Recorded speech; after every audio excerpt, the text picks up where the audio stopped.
Welcome back. 4 health-based water system violations dominated a Victoria County water district for the past 2 years. That's according to the latest EPA report.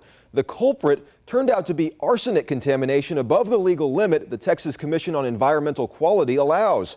However, as our Sarah Duran found out for this special report, contaminated water is nothing new for this Crossroads community.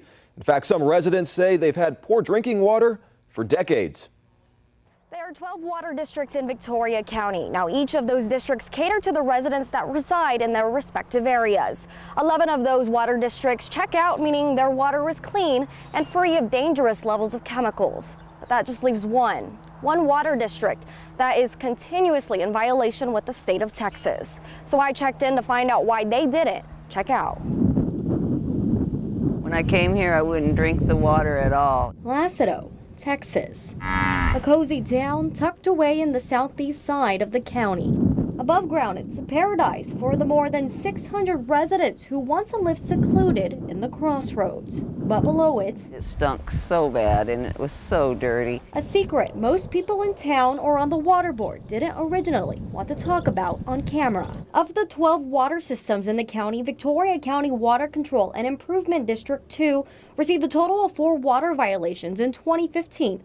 Another 4 in 2016. According to the Environmental Protection Agency, every violation was for arsenic contamination above the legal limit of 10 parts per billion. We stay in trouble with the state.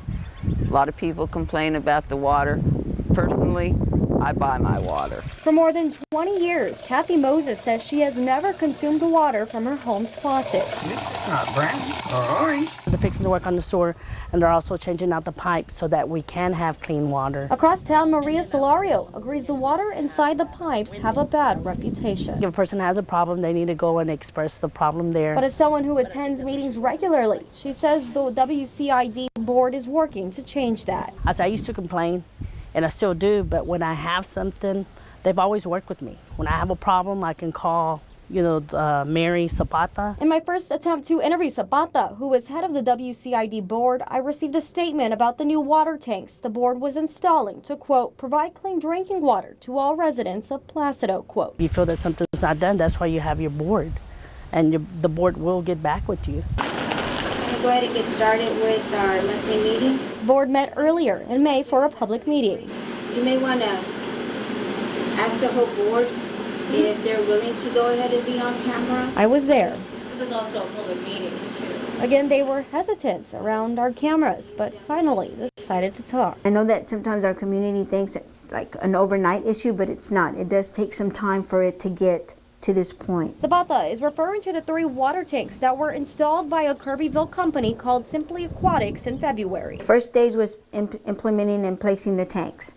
The second stage is where now that they're doing all the piping. Zapata says the tanks are connected to a single well underground. As the water comes up through the pipes, the water travels through each vessel, extracting arsenic. When you open your tap or you open your faucet, you're getting clean water out of it. The idea for the tanks came about in 2008 when the arsenic level rose above the legal limit. And the arsenic level was high because of the drought situation. But it wouldn't be for another 9 years until the tanks would appear at the site. They made a contract with them a long time ago, but Simply Aquatics never came in. Zapata said approving the tanks by the Texas Commission on Environmental Quality and raising the $218,000 through taxpayers slowed the process down. They've taken too long and the board took too long getting on top of it. After at least a decade of waiting, others aren't convinced the tanks will operate anytime soon. That's why we're working so hard to get our tanks put in, because it belongs to Placido. And the residents who have waited for clean water to return to their taps. I know I get impatient. I don't know about other people. I want it done now, not,